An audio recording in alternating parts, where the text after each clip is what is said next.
How to change currency on Spendee application. Are you guys facing issues to change your currency on Spendee app? If that's so, then this video might help you out. Without further ado, let's get started. First of all, open Spendee app on your mobile device. Once you open the Spendee app, now log in into your account with your registered email and password. After you get logged in, now look at the right bottom of your screen where you can see this more icon. Click on it. After you click on it, you will be provided with multiple options over here. Just simply tap on main currency and select the currency that you want to add. If you want to change your currency to Argentine, then just simply select it.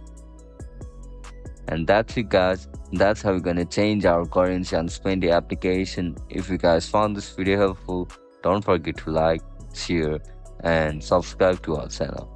I'll catch you up in the next one. Bye bye.